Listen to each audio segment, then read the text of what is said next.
Welcome back guys, it's Derek again. Today we're going to talk about something a little bit different. Today we're going to talk about how to prepare for the Bushiroad Rumble Online 2022 event. BRO 2022 is pretty much a remote event that allows players to play from the comfort of their home. And this video will explain a few things that I usually do in terms of preparing for this sort of event. Similar to BCS and Springfest, there are a few things that I usually do, I guess, frequently for my preparation. So I just wanted to share a few tips with you guys. And if you guys need any coaching or anything in general in terms of improving your game at Cardfight Vanguard, feel free to hit me up on my Metafy link, the bottom right hand corner, metafy.gg/@Derek-Dow. I'll be able to bring your game to the next level in Cardfight Vanguard and, help on whatever concerns you may have. So yeah, the first thing I always do when I prepare for an event is, the golden rule is, set an expectation for myself. So by setting an expectation for myself, I'm able to know the level of play that I want to succeed in, or at least the goal to reach, right? Sometimes these expectations might not be to win the event. It might just be as simple as, I'm going to join so that I can play against players from different regions. Maybe an expectation would be join the event to learn about how different regions play. Or maybe an expectation would be just to join in, just to have fun. These events are made available for people, especially the ones who can't travel. So you'll be able to see different personalities while playing against different people that you might not see in real life events. Again, you might be a competitive player and set an expectation for yourself and say, okay, I'm going to hit top 8. Or maybe you're a player that is not at that top 8 spot yet. And maybe you want to set an expectation for yourself and say, okay, the last event I got 5-4 and I'm going to hit X3 or X2 this time. Or I'm going to make it to top 16, all right? Set that expectation for yourself so that at the end of the event, you can reflect on yourself and say, okay, did I do well? Did I not do well? Could I have improved? At least then you don't feel super disappointed if you didn't make your goal, or if you got short of your goal, then at least, it's a bittersweet feeling, but at least, you've set that goal for yourself and say, okay, I was very close, I'm gonna try harder next time. So yeah, the golden rule for me is always set an expectation for yourself and then go towards that goal. I'm going to talk about 4 different aspects when I try to prepare for this particular event. So the first factor would be deck choice, second being the region that I'm playing in, 3 is the testing that I do, and then 4th is the equipment that I need for these events. So first of all, we're going to talk about deck choice, and deck choice is actually pretty easy. So in order that I'm going to explain it in, the first one is comfortability, second one being accessibility or availability, and then the third one is viability. The reason why I put comfortability as the very first point is, if you're going into an event and you're not comfortable playing your deck, why play it, right? You're not going to have fun, you're going to be misplaying, you're going to not remember all the lines of play with your deck. What's the point in playing, right? You want to be comfortable with your deck. You want to make it as smooth as possible so that you have the best time, going through your deck, what you're doing, and it makes it so that the experience for the other player is good as well, right? If you know what you're doing and you can explain it in better terms for your opponent, 1, it will speed up the process of the game, and then 2, it just makes the game go really smooth, especially against, better players. It just makes the game much more smooth as you go along round to round, and you don't want to delay any chances of you going into time or into any double loss situations. The second point is accessibility or availability, right? The reason why I put this as second is, let's be real, not everyone has $100 Anezkas, all right? Not everyone has, X deck that costs like $300, right? Maybe you have access to a deck that maybe your friend has, right? Maybe your test group is small and you don't have certain decks. Like, for example, my group might play, Regalia and Nightmare Doll, but I really want to play Grand Blue, but I don't have Grand Blue. I don't have the deck, right? So you're limited in choices. So depending on the availability of the decks that you have, then that's the decks that you have to choose, right? And then sometimes people don't even have playgroups or even have access to people who will be able to lend out decks, or even the people who are playing, right? These guys might have decks that they're playing by themselves, right? They're going to be entering with their Grand Blue deck. I'm sorry, I can't lend you this Grand Blue deck, all right? I won't be able to lend it to you. So the accessibility of decks or the availability of decks that you have will affect the deck that you choose for this event. And then the last one is viability. The reason why I put viability as the last point is this caters for both competitive and casual players, right? You're going into BRO, you're a casual player, you're setting the expectation as, you know, I want to go in, I want to have fun, right? The deck doesn't need to be competitively viable, right? You can enter with your, you know, tier 3 like deck that you absolutely love. You're comfortable with it, you have access to it, you're going to have a great time. You've already, you know, achieved the expectation that you set for yourself. So viability in terms of competitiveness is more so catered for the competitive people who are joining this event.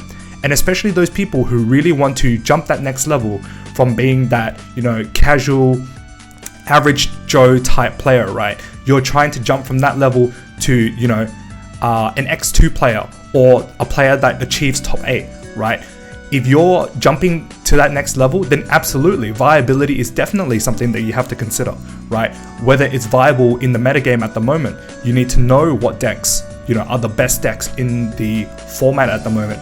And if you guys don't know, feel free to check out my tier list videos. Obviously, it is before the ban list, so just adjust the tier list or cross off a few decks that would have been impacted by the ban list. For example, in V Premium, Prism got hit, cross it off. Premium, Auto Colony got hit, cross it off, right? Just ignore those decks and then reread my tier list, and then that pretty much shows you what the metagame is.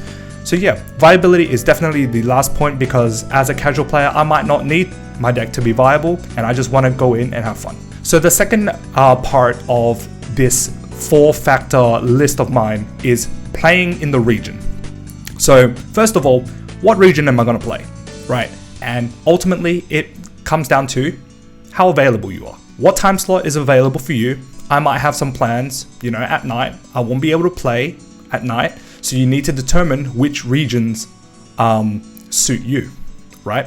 For me, I probably will be playing all 3. You know, I love this game. I want to be able to have the most chances at playing, you know, in this competitive environment, right? But that's the availability that I've set out for myself, right? Sometimes people don't have, you know, the time to be able to play.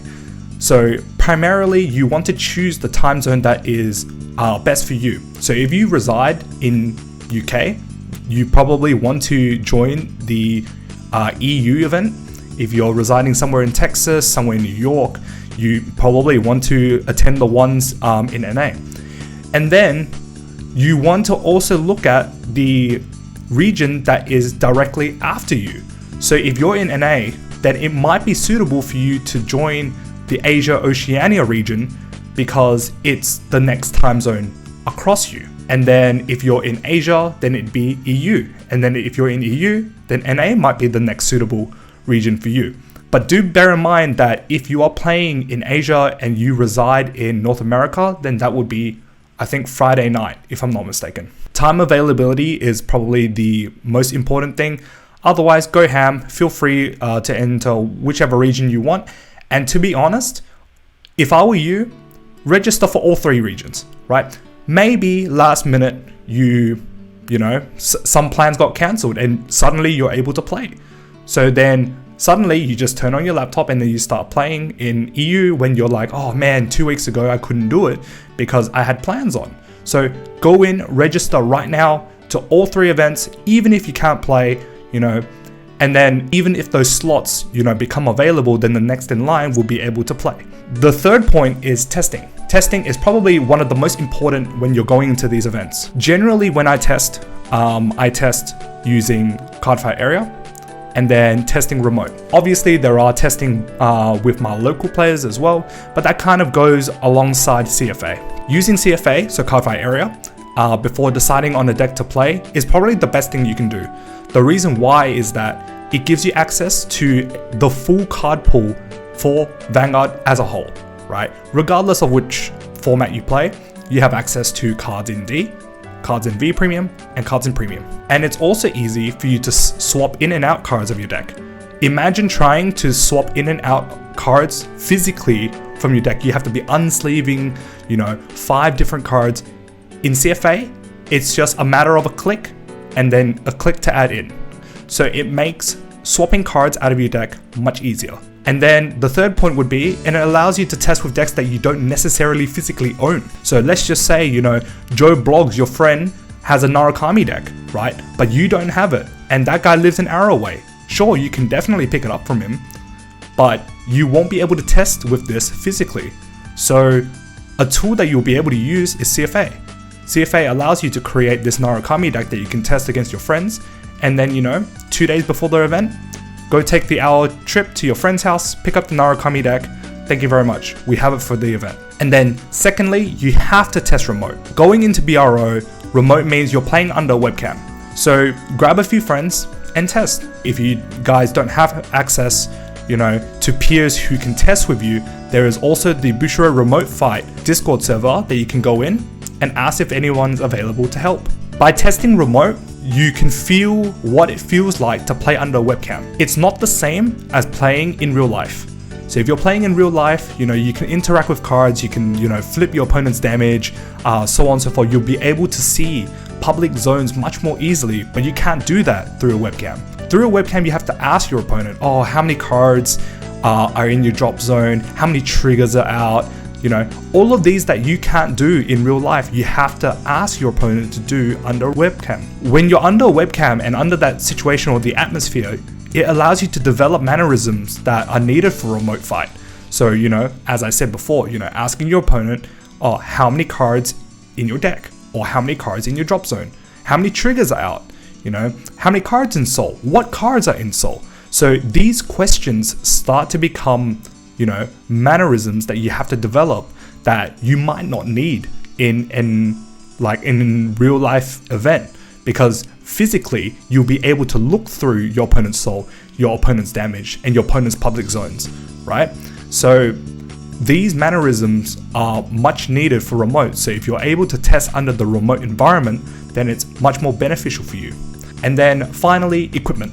Equipment is probably the most important, because without the equipment, you won't be able to play. Webcam, number 1. All right, if your opponents can't see your field, then too bad. Obviously, there are other substitutes for webcams as well. You can use your mobile phone, like logging into a proxy account that uses as your phone's Discord, and then the other one is used for communicating with your opponent.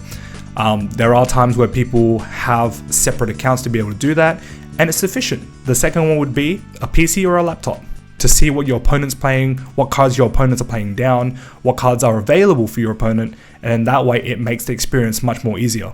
The third point would be sufficient lighting. If your opponent can't see the cards that you're playing, then that's going to be an issue, right? If you don't have sufficient lighting, then it makes it hard for your opponent, it makes it hard for you to be able to play, and then you'll be asking opponents what cards they're using, and then they're going to be asking what cards you're using. I can't see this, I can't see that.